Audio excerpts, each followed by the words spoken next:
بسم اللہ الرحمن الرحیم نحمده ونصلی علی رسولہ الکریم اما بعد فاعوذ باللہ السمیع العلیم من الشیطان الرجیم بسم اللہ الرحمن الرحیم الصلاة والسلام علیک یا رسول اللہ وعلی آلک واصحابک یا حبیب اللہ۔ صفات راوی قبول و رد کے اعتبار سے اس کے مسائل 13 مسائل ذکر فرمائے تھے علامہ نووی علیہ الرحمہ نے۔ آج مسئلہ نمبر 11 آغاز کریں گے یہاں سے۔ مسئلہ نمبر 11 یہ ہے کہ اگر راوی یا اس کا شیخ ایسا ہو کہ جو سست ہو، سستی میں معروف ہو، دوران سماع سو جاتا ہے یا جب اس پر شاگرد روایت بیان کرتا ہے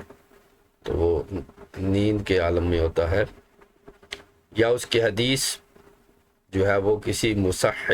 اصل مصحح سے چیک شدہ نہیں ہے، یعنی ویریفائڈ نہیں ہے، یا وہ تلقین کو قبول کرتا ہے یا کثرت کے ساتھ اپنی روایت میں صحب کرتا ہے، تو یا پھر وہ کثرت سے شاذ اور منکر روایتیں بیان کرتا ہے، تو ایسے راوی کی روایت کو قبول نہیں کیا جائے گا۔ یہ 11واں مسئلہ ہے، اور یہی ارشاد فرمایا امام ابن عبد المبارک نے، عبداللہ بن مبارک، امام احمد بن حنبل، امام حمیدی وغیرہ۔ اور جس سے حدیث میں غلطی ہو اور اگر اسے بیان کیا جائے اور وہ اپنی غلطی پر مصر رہے تو وہ بھی ساقط اور روایات ہو جاتا ہے، اس کی روایات بھی ساقط ہو جائیں گی۔ اور علامہ نووی فرماتے ہیں کہ صحیح یہ ہے کہ اگر وہ اصرار، عناد وغیرہ کی بنیاد پر ہو پھر اس کی روایت ساقط ہو، اگر غلطی کی بنیاد پر ہی وہ ڈٹا رہا تو اس کی روایات ساقط نہیں ہو۔ تو یہ مسئلہ نمبر 11 ہے۔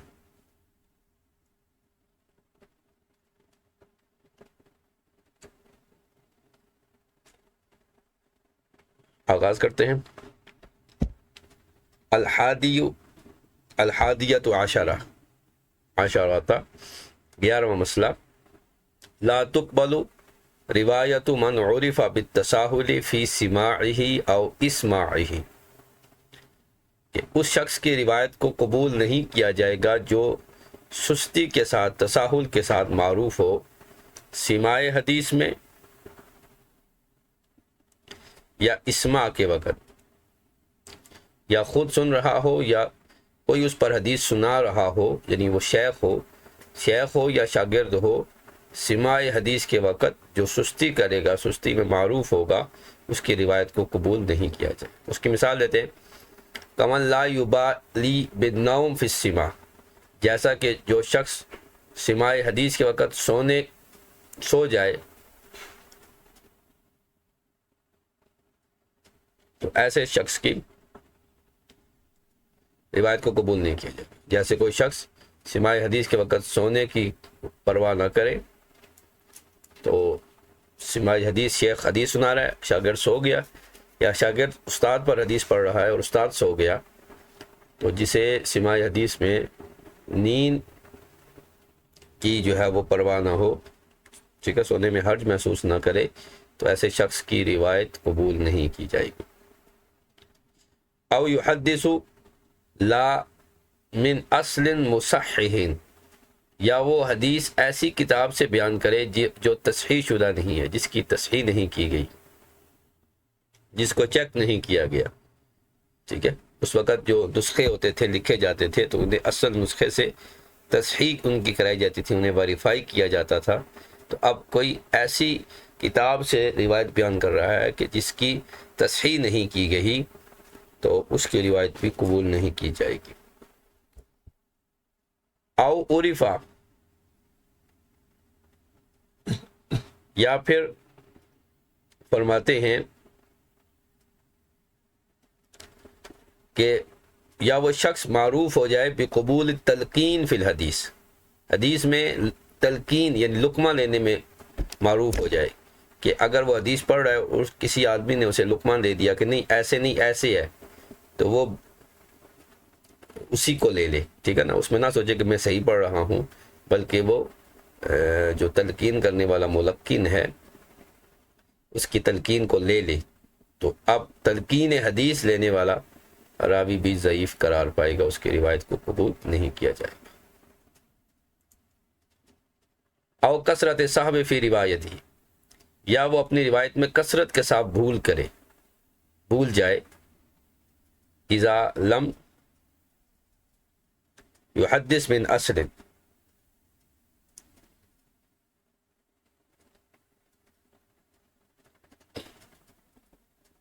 جب وہ اصل سے جو اس کے پاس کتاب ہے اصل مصحح، اسے جب وہ حدیث نہ بیان کرے تو وہ کثرت سے بھول جائے، او کثرت الشواذ والمناکیر فی حدیث، یا وہ اپنی حدیث میں کثرت سے شاذ روایتیں اور منکر روایتیں بیان کرے۔ تو شاذ اور منکر کا حکم ہم نے پہلے پڑھ چکا۔ شاذ ثقہ جو ہوتا ہے وہ اوثق کی مخالفت کرتا ہے، اور منکر جو روایت ہے ضعیف راوی ثقہ کی مخالفت کرے تو اس کی روایت منکر ہوگی۔ تو یہ وہ صورتیں ہیں جس میں راوی کی روایت کو قبول نہیں کیا جائے گا۔ شارح کی طرف آتے ہیں۔ امام سخاوی 11واں مسئلہ فرماتے ہیں کہ جو معروف ہو سماع حدیث میں یا اسماع حدیث میں سستی کے ساتھ معروف ہو جائے، جیسے ایسی نیند جو مخل ہو، ٹھیک ہے نا، ویسے اونگ آ جانا اور چیز ہے، ایسی نیند جو مخل ہو جائے سماع میں یا اسماع میں، ٹھیک ہے، مجلس سماع میں یا استماع میں۔ اما النعاس الخفیف، بہرحال تھوڑی بہت اونگ آنا یہ غیر مخل ہے غالباً، تو یہ جو ہے وہ اس میں کوئی عیب بھی نہیں ہے۔ اور خود فرماتے ہیں کہ ربما کانا کل من المزی و شیخنا، ٹھیک ہے، مزی، امام مزی اور ہمارے شیخ جو ہے وہ اسماع حدیث کے وقت کبھی اونگ لیا کرتے تھے، اور یہ ایسا ہو کہ جب وہ غلطی کرے تو اس کو وہ پلٹ کے جواب بھی دے، ٹھیک ہے، تو اس طرح کی جو اونگنا ہے وہ مخل نہیں ہوگا۔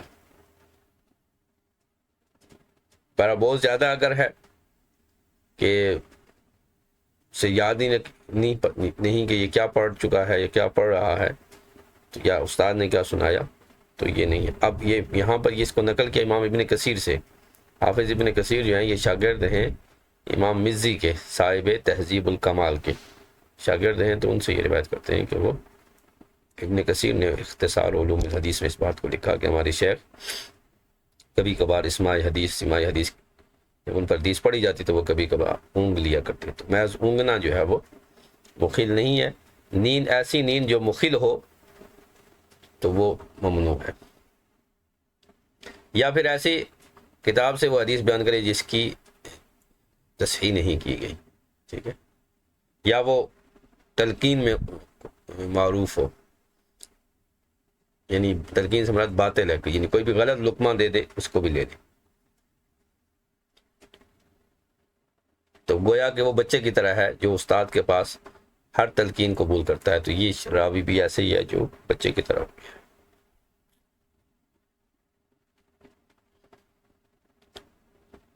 قتادہ فرماتے ہیں کہ تابعی ہیں، کہتے ہیں کہ جب تم یہ چاہو کہ اپنے صاحب کو جھوٹا ثابت کرنا چاہو تو اسے تلقین کر دو، تو تلقین سے پتہ چل جائے گا کہ یہ جھوٹا ہے کہ نہیں، یعنی روایت میں اسے جھوٹا ثابت کرنا چاہو تو اس پر اسے تلقین کرو، تو اگر تلقین قبول کر لے تو وہ جھوٹا ہے۔ تو یہ ایسا عیب ہے کہ جس کے ساتھ ثقاہت جو ہے وہ ساقط ہو جاتی ہے۔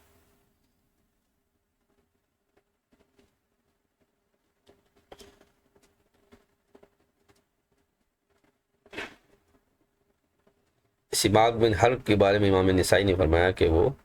جب انہیں تلقین کبھی کبھار دی جاتی تو وہ تلقین لے لیتے تھے، اس لیے جب سماک بن حرف منفرد ہوں کسی بات میں تو وہ حجت نہیں ہے۔ یا وہ معروف ہو کثرت صحف کے ساتھ اپنی روایتوں میں، جب وہ اپنے اصل سے مقابل کر کے نہ بیان کرے بلکہ خود حافظے سے بیان کرے تو کثرت صحف کرے، ٹھیک ہے، اس کی مثال حماد بن سلمہ ہے۔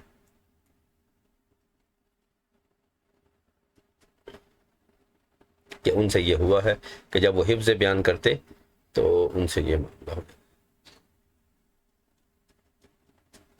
او کثرت، اور یہ اسماعیل بن عیاش، یہ شامیوں میں، تو ان کا حافظہ جو ہے وہ متاثر ہو گیا بڑھاپے میں، اور کتابیں بھی ضائع ہو گئی۔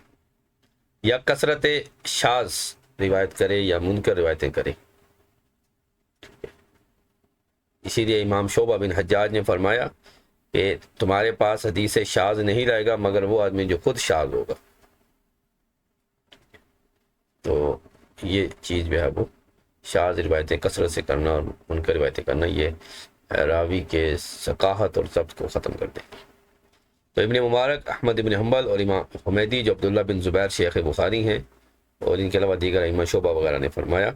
کہ جو غلطی کرے حدیث میں اور لوگ اس کی غلطی پر جمع ہو جائیں، سب کہیں کہ یہ غلطی پر ہے، پھر اسے اس کی غلطی بتائی جائے اور وہ اپنی غلطی پر ڈٹا رہے اور رجوع نہ کرے، ولم یرجع تو سقطت روایاتہ ولم یکتب عنہ، اس کی روایات ساقط ہیں، اس کی روایات کو نہیں لکھا جائے گا۔ آزا وہذا صحیح، جو علامہ نووی فرماتے ہیں، امام نووی کی یہ صحیح ہے، ان ظہر انہ اصر عنادا او نحوہ،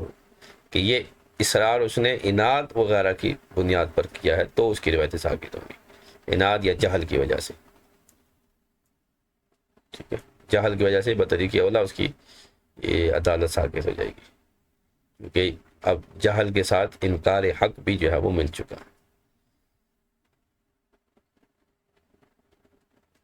تو یہ مسئلہ نمبر 11 تھا کہ راوی اگر تساہل کا شکار ہو جائے، سستی کرے سننے میں، سماع میں، یا پھر وہ ایسی نسخے سے بیان کرے جس کی تصحیح نہیں کی گئی، یا تلقین قبول کرے، یا کثرت سے غلطیاں کرے روایت میں جب وہ زبانی بیان کرے، یا وہ شاذ اور منکر کثرت سے روایت کرے تو اس کی روایتیں ساقط ہو جاتی۔ اب مسئلہ نمبر 12 کو شروع کریں گے کہ مسئلہ نمبر 12 یہ ہے کہ متقدمین کے زمانے میں جب کتابیں نہیں لکھی گئی تھی، متقدمین کا جو زمانہ ہے وہ پہلی 3 صدیاں ہیں، 3 صدیاں ابتدائی جو 300 سال ہیں انہیں متقدمین کے علماء کہا جاتا ہے۔ 4تھی صدی سے جو ہے وہ متاخرین شروع ہو رہی، تو متقدمین کی شرائط حدیث کچھ اور تھیں، اور متاخرین کے لیے اس میں پھر نرمیاں کی گئیں، چونکہ کتابیں لکھی گئی ہیں، تو اب جو ہے وہ شرائط حدیث کیا ہوگی، تو اس مسئلے کو یہاں پر مسئلہ نمبر 12 میں بیان کریں گے۔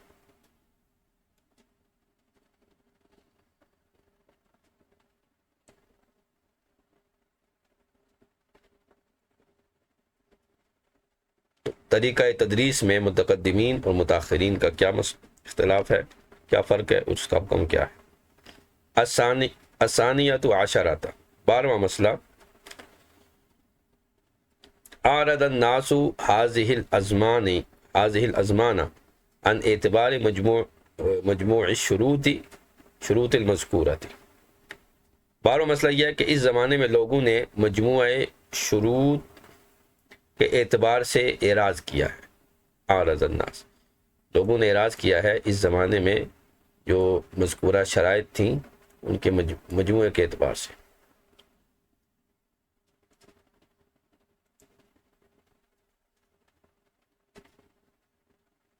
یعنی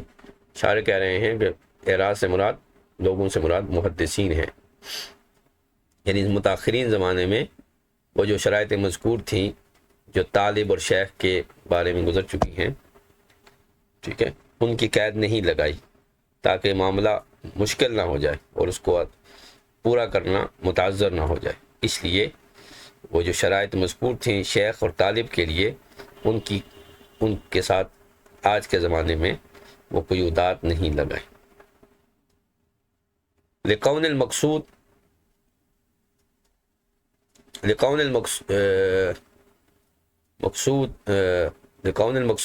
صار ابقاء سلسلۃ الاسناد المختصۃ بالامۃ، کیونکہ ان شرائط سے مقصود جو تھا نا وہ تھا کہ سلسلہ اسناد کو باقی رکھنا جو اس امت کے ساتھ مختص ہے، یعنی اسی امت کے پاس سند ہے، سند کسی اور امت کے پاس نہیں تھا۔ تو جو متقدمین نے شرائط رکھی تھی اس کا مقصد یہ تھا کہ سند کا سلسلہ باقی رکھا جائے۔ فَلْيُعْتَبَرَ مَا يَلِيقُ بِالْمَقْصُودِ، تو جو مقصود کے مناسب ہوگا انہی شرائط کا اعتبار کیا جائے گا، وہ شرائط جو مقصود کے مطابق اور مناسب ہوں گی انہی کا اعتبار کیا جائے گا۔ اور وہ کیا ہے متاخر زمانے میں کہ کون شیخ مسلم، جس سے آپ روایت لے رہے ہو اس کا مسلمان ہونا ضروری ہے، بالغاً وہ بالغ ہو، عاقلاً وہ عاقل ہو، اور غیر متظاہر بفسق، اور ظاہری طور پر فسق سے متصف نہ ہو، او سخف،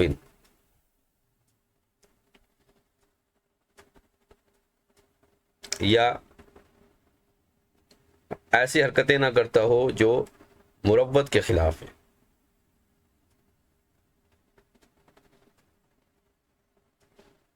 وہ بھی ضبط ہی، اور اس کے ضبط کا بھی اعتبار کیا اتنا ہوگا کیا جائے گا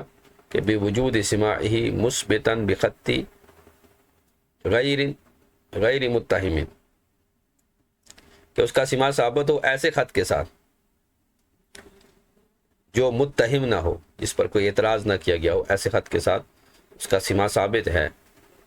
تو اس کا ضبط مان لیا جائے گا۔ وہ بھی روایت ہی من اصل موافق لاصل شیخی، اور اس کی روایت ایسی کتاب سے کرنا جو اس کے شیخ کے کتاب کے موافق ہو، یہ کافی ہے۔ قد قال نحو ما ذکرنا الحافظ ابو بکر البہقی، تو یہ جو ہم نے کہا اسی کی مثل جو ہم نے ذکر کیا اسی کی مثل حافظ ابو بکر بہقی یعنی امام بہقی نے اس کو ذکر کیا اپنے شیخ امام حاکم کی اتباع میں۔ اب اس کو تھوڑا سا دیکھ لیتے ہیں کہ شرائط وہ معتبر مانی جائیں گی، فلیعتبر من الشروط ما یلیق بالمقصود الان، جو اس مقصد کو اب پورا کرتی ہیں، ان کے مناسب ہیں۔ وہ یہ ہے کہ شیخ کا مسلمان ہونا، بالغ ہونا، عاقل ہونا، اور غیر فاسق ہونا، اور خلاف مروت باتوں سے اجتناب کرنا۔ تو 1 2 3 4 5 شرائط جب کسی شیخ میں پائی جائیں گی تو اس سے روایت لینا جائز ہو جائے گا کہ شیخ مسلمان ہو، کافر سے روایت جو ہے وہ نہیں لی جائے گی، اور بالغ ہو، غیر بالغ سے، اور غیر فاسق یعنی فاسق مولد نہ ہو، اعلانیہ فسق نہ کرنے والا، اور خلاف مروت باتوں سے اجتناب کرتا۔ تو یہ شرائط جب پائی جائیں گی تو اس شیخ سے روایت جو ہے وہ قبول کی جائے گی۔ اب اس بارے میں امام سیوطی سے کچھ دیکھ لیتے ہیں۔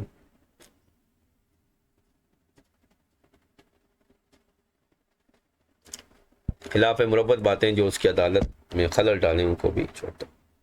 تو یہ چیزیں جب کسی شیخ میں ہوں گی تو وہ جو ہے وہ اس سے روایت کرنا جو ہے وہ جائز ہو جائے گا۔ اسی بات کو کہ سماع جو ہے وہ اس کا ثابت ہو، یعنی ضبط کے لیے اتنا کافی ہے کہ ایسے سکہ خط کے ساتھ ثابت ہو کہ جو متہم نہ ہو،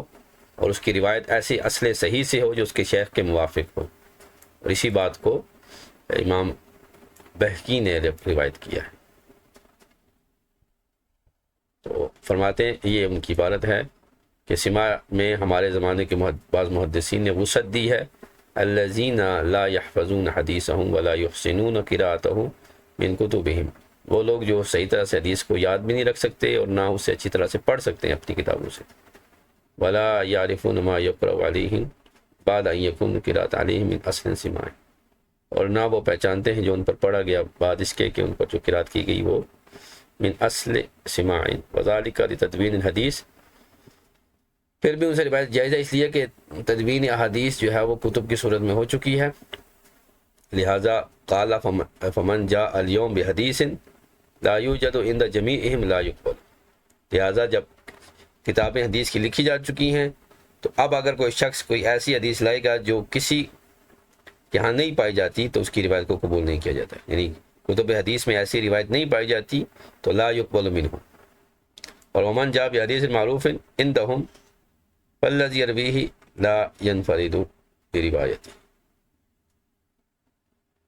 اور کوئی ایسی معروف حدیث کے ساتھ آئے جو ان کے پاس معروف تھی تو وہ اس میں منفرد نہیں ہوگا۔ تو اب جو ہے وہ سماع حدیث میں یہ نرمی رکھی گئی ہے۔ اسی طرح امام ذہبی نے میزان فرمایا لیس العمدۃ فی زمان علی الرواۃ بل علی المحدثین۔